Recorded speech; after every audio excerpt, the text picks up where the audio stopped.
বাদদাল্লাহুম জুলুদান গায়রাহা লিয়াযুকুল আযাব।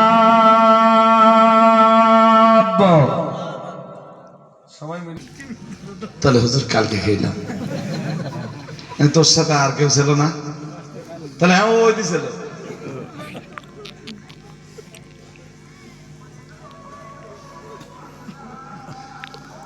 19 দিন আগে আমি চাকরি পাচ্ছি, বুঝতে পারেননি? আমার মৌলানা বিভাগের রেজাল্ট তখনও বার হয়নি, 19 দিন আগে আমি চাকরি পাচ্ছি। তার মানে মৌলানা পরীক্ষা দিয়ে গায়ে হাওয়া লাগানোর খুব বেশি দিন টাইম আমি আর এমনি তার আগে থেকে আমি বক্তা, আলহামদুলিল্লাহ। সেই 2008 থেকে এটা 2000 কত, সেখান তো ছেলেপিলে চড়াচ্ছি সিনিয়র মাদ্রাসা, তারপরে খাদিজা তৈরি হলো, ফাতেমা তৈরি হলো, হানাফিয়া মাদ্রাসার কিছু জিম্মাদারি পালন করতে হয়। বাচ্চা কাচ্চার মতিগতি আমি বুঝবো না?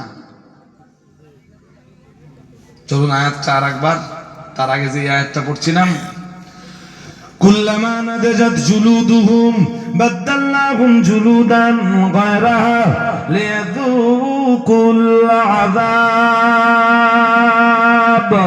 মহান আল্লাহ জানিয়েছেন, কুল্লামা নাদাজাত জুলুদুহুম বাদদাল্লাহুম জুলুদান।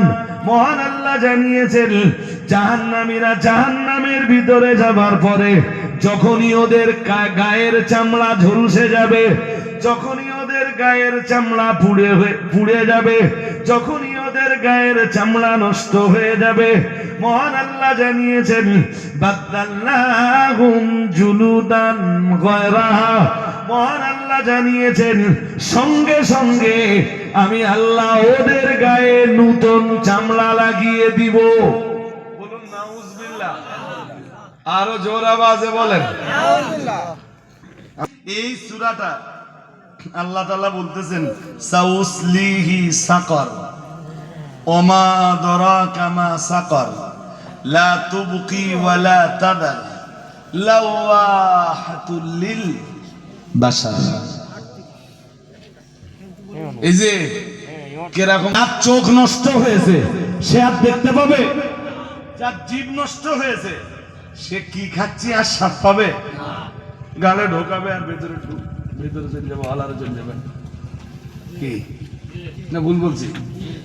যার চামড়া নষ্ট হয়েছে সে ঠান্ডা না গরম আর বুঝতে।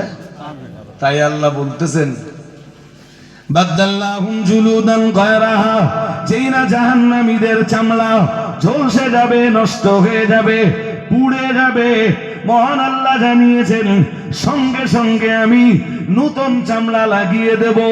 ও বাবাজিরা বাইরা, আমরা যেন বললাম, আল্লাহ নতুন চামড়া আপনি লাগিয়ে দিবেন কেন? মহান আল্লাহ বললেন, লিয়াযুকুল আযাব। মহান আল্লাহ বললেন, যাতে তারা জাহান্নামের আগুনের স্বাদ পেতে পারে। বলুন নাউজুবিল্লাহ, আরো জোর আওয়াজে বলেন, যাতে তারা কি পেতে পারে? আগুনের আল্লাহ বলতেছেন ওই আগুন থেকে বাঁচবার জন্য আল্লাহ 28 পারা সূরাতুস সাফের 11 নম্বর আয়াতে বললেন, তুমিনুনা বিল্লাহ। মহান আল্লাহ বললেন, সেই ব্যবসাটা হলো, আল্লাহ পাক রব্বুল আলামিন বললেন, তোমরা ঈমান আনবে আল্লাহর উপর।